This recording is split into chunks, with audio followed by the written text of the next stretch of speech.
All right, welcome to the deep dive. Jumping right in today with something from Martin Luther King Jr. You know, we all know those powerful calls for unity, Right. but there's this part that always kind of gets overlooked, and it goes, please, we can get along here. We all Yeah. can get along. I mean, we're all stuck here for a while. hmm Let's try to work it out, that little stuck here for a while part. Yeah, Really kind of resonates now, doesn't it, when you look at all this division? it really does. And I think it sets up perfectly the question we're tackling for you today, Okay. which is, why is it so hard for us humans to get along, to see eye to eye?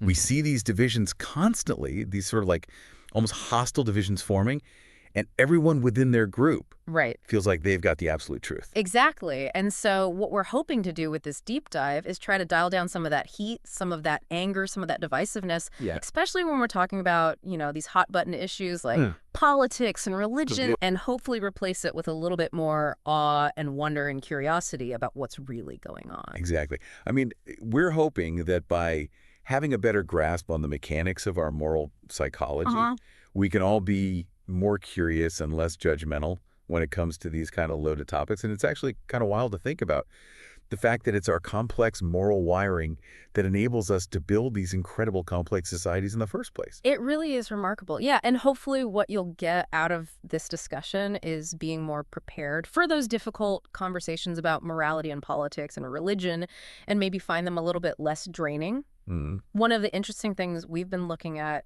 is how human nature seems to be pulled in these two different directions, Yeah. like our own individual needs, Yeah. and then this drive for our group to thrive. And it's really interesting. There's been a resurgence of interest in this idea Okay. of group selection. It's an idea from Darwin. Okay. And it was sort of marginalized for a while, but now newer research is suggesting that humans, in the right conditions, have this incredible capacity to set aside Yeah. their own individual interests and really function like cells in a larger body for the good of the group. Wow. So we really are wired for these groups. It seems like it.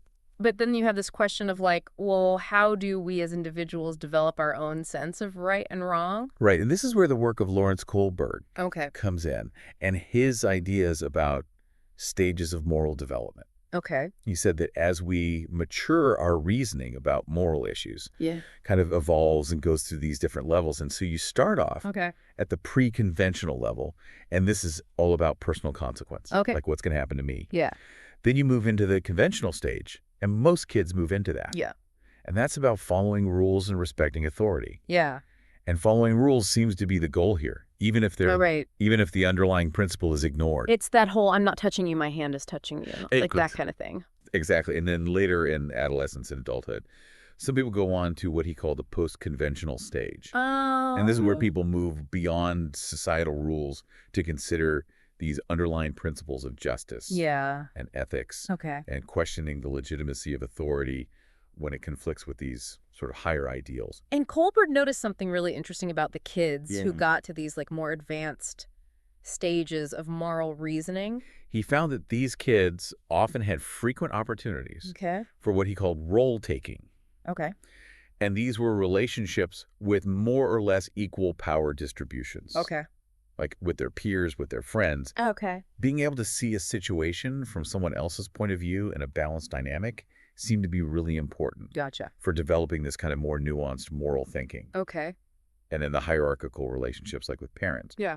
or teachers didn't seem to foster this kind of development as much. So the people you would think are the primary teachers of morality, the parents, the authority figures, Right.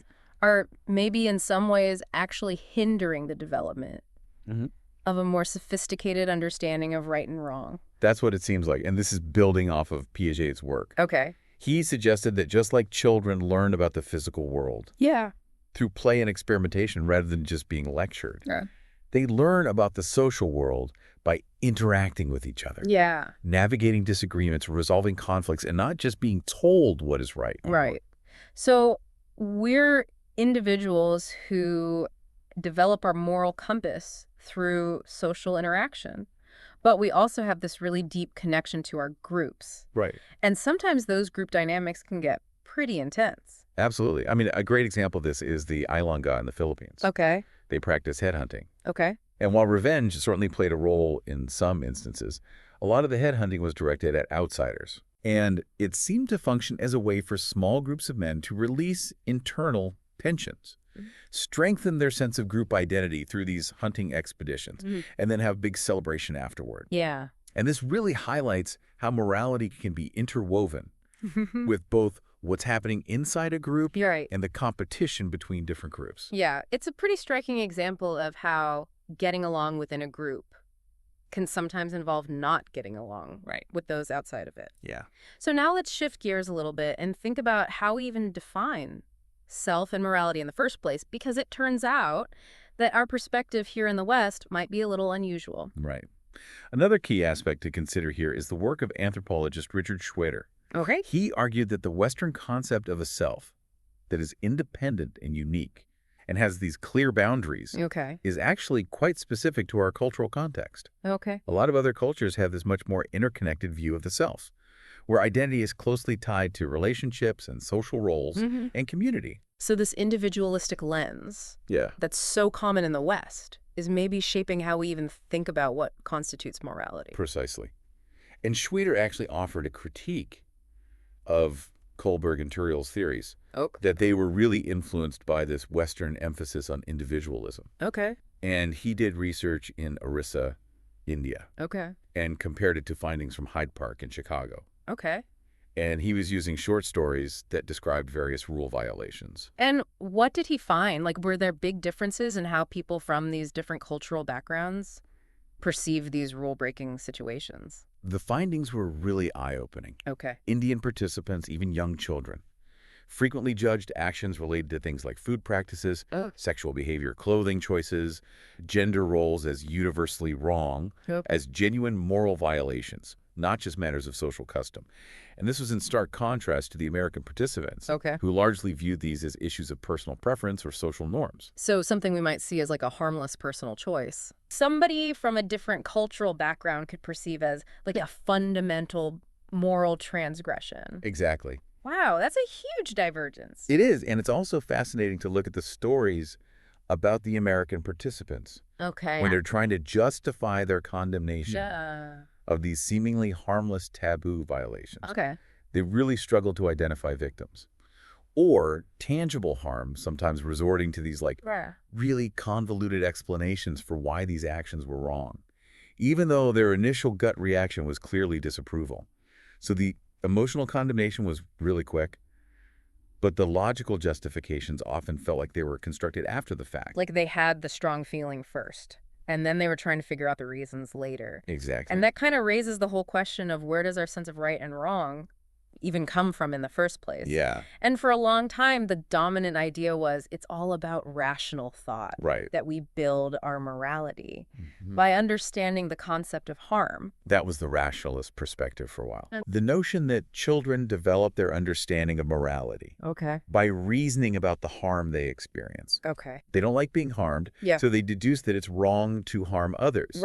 And gradually, this expands into these broader principles of fairness and justice. But then research, including studies in Brazil and the United States, started to challenge this purely rational model. So if it's not just rational thought, where else is it coming from? Well, the prevailing view now is that it probably arises from a combination of innate intuitions, things we seem to be born with, and social learning. So how we learn to apply those initial intuitions within our culture. The idea is that we might be born to be righteous in a general sense, but our culture teaches us the specifics of what our group considers to be righteous behavior. Born to be righteous, but we learn the specifics from our culture. That's a really interesting way to put it. That helps explain why these moral convictions can feel so deeply ingrained, but also vary so much between different societies. And it's not like our minds are always perfectly unified when it comes to moral judgments, right? We often experience these internal conflicts. Absolutely. I mean, that quote from Ovid, I see the right way and approve it, but follow the wrong. That just so beautifully captures this internal struggle. It's like the battle between what we know we should do and what we feel compelled to do. And this idea of a divided self has been around for Centuries? For a real long time. Hmm. I mean, Plato had this very rationalistic view of the soul, Okay. with reason residing in the head and passions in the body. Yeah. And he believed that achieving mastery over these emotions through the application of reason Okay. was essential for a good life, Okay. even suggested like a better afterlife for those who succeeded. Wow. Our modern understanding of emotions is quite different Right. and much more nuanced. And it's interesting to think about how these different perspectives on human nature have even influenced political ideologies. Mm-hmm. I remember reading that some of those radical political movements in the 60s and 70s often operated under the assumption that human nature was essentially a blank slate. Right. The belief was that if human nature was highly malleable, then achieving utopian ideals through the right social structures was possible. Right. So attributing any differences in desires or aptitudes between groups to inherent traits would obviously be an obstacle Gotcha. to achieving this complete equality. Right. But then there was that shift in psychology Yeah. away from this purely rational view of behavior. Yeah, the 90s are often referred to as the emotional 90s The emotional 90s. because psychology started moving away from this purely cognitive model of humans as just rational information processors. Okay. The work of researchers like Franz de Waal, Okay. who studied the emotional foundations of morality in primates, Okay. observing behaviors like sympathy, fear, anger, affection. This became really influential. So even our close primate relatives exhibit these kind of basic emotional tendencies that could be seen as precursors to human morality. Precisely. And then you also have the groundbreaking research of Antonio Damasio Okay. with patients who had specific brain damage. That disrupted the connection between their reasoning abilities Okay. and their emotions. Okay. And what he found was really profound, that reasoning Yeah. actually relies on our emotions. It's not this competition where one is superior. They're deeply intertwined and necessary for effective decision-making. Okay. He famously used this analogy of two co-emperors. Neither can govern effectively on their own. That makes a lot of sense. Yeah. It really challenges that old notion of like pure detached logic always being the most reliable guide. Right. So if our emotions are so important for these moral judgments, what happens when we encounter something? That triggers this strong emotional response, even if there's no apparent logical harm involved. And this is where you get those harmless taboo experiments. The scenarios involving things like roach juice or incest or interactions with the deceased body. And what these experiments showed is that people Okay. often have immediate and strong moral condemnations of these situations, even when they struggle to articulate a coherent, logical reason Right. for their negative reaction. Okay. And this is called moral dumbfounding. Moral dumbfounding. That's like when you know something's wrong at your core, but you can't explain why. Exactly. Yeah. People would offer various justifications, Yeah. only to abandon them when questioned, and they'd rarely actually change their initial moral judgment. It's really interesting. This quote from the participant in the incest story really captures this. I think I really, I mean, there's just no way I could change my mind, but I just don't know how to show what I'm feeling, what I feel about it. It's crazy. Like, it just sounds so frustrating for them. It does. Like their gut is screaming wrong, but their brain can't catch up with the logical explanation. And this gap between our immediate judgment and our later justification isn't limited to moral issues, is it? Not at all. I mean, think about visual illusions like the Muller-Lyer illusion, where two lines of the exact same length appear to be different. Right. We see the difference, even though we know intellectually that they're the same. Yeah. Or think about logical puzzles like the Wasson four-card task, Okay. where people will confidently provide explanations for answers that are actually incorrect. Right. So these illustrate that our initial judgment and our attempts to justify it are often separate processes. So we make a call and then our brain kicks in to try to come up with a rationale. Exactly.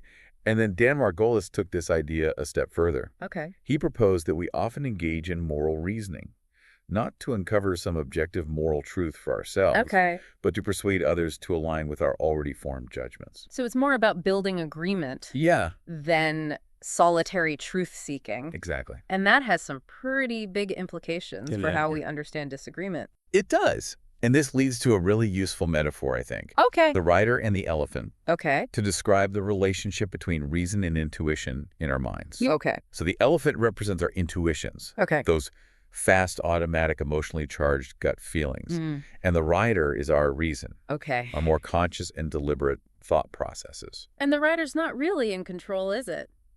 Not really. Mm. Serving the elephant. The rider does have some important functions. Okay. It can think about the future. It can learn new skills. It can act as a spokesperson for the elephant. Yeah. But its primary role, particularly in moral matters, seems to be generating post hoc justifications Okay. for whatever the elephant has already decided. So it's like the PR team for our gut feelings. That's a great way to think about it. And it makes sense because we're such social creatures. Right. We spend so much time discussing and evaluating each other's behavior. Right. And this is the core of what's called the social intuitionist model. It says that our moral intuitions come first, Okay. and reasoning typically follows to influence others. Okay. Social persuasion, these everyday interactions where we're discussing things Yeah. with friends and colleagues, can, over time, Yeah. actually shift our underlying intuitions. Okay. But it seems that private reflection, leading to a change of heart or mind, Mm-hmm. is much less common. So if we want to actually change someone's perspective on a moral issue, we shouldn't just try to overwhelm them with facts That's right. and logical arguments. You need to engage with their elephant. You need to try to evoke new feelings or tap into different intuitions, not just present new rationales. Okay, so appeal to emotion. Yeah, I mean, look at Dale Carnegie's advice on persuasion. Right. Begin with friendliness, be a good listener, avoid Mm-hmm. directly telling someone they are wrong. Right. He intuitively understood the importance of Mm-hmm. establishing an emotional connection before trying to use Yeah. reasoned argument. Yeah, so moral dumbfounding really highlights this dynamic Yes. of the rider serving the elephant. Our gut feels something intensely. And even when our rational mind can't provide an explanation, that feeling doesn't just vanish. And that's the key takeaway here. Yeah. Intuitions come first, strategic reasoning second. Moral reasoning, more often than not, isn't about a solitary quest for objective moral truth. Okay. It's a social endeavor aimed at building alliances, influencing others. Wow, this has been a really eye-opening exploration into like the complexities of our moral psychology. Yeah. And I think understanding that our judgments are often driven by intuition first, with reason kind of playing more of a supporting role, really reframes how you think about disagreements and the challenges of getting along. Does. And it leaves us with a final question for you to consider. Okay. If our gut feelings, this powerful intuitive elephant, and our deep need for connection are such dominant forces in shaping our moral landscape, how can we become more aware of our own elephants and engage in more constructive conversations with those whose elephants are leading them down very different paths? What does this understanding suggest about the future of navigating our often very divided moral and political worlds? It's a lot to think about. Yeah, it is.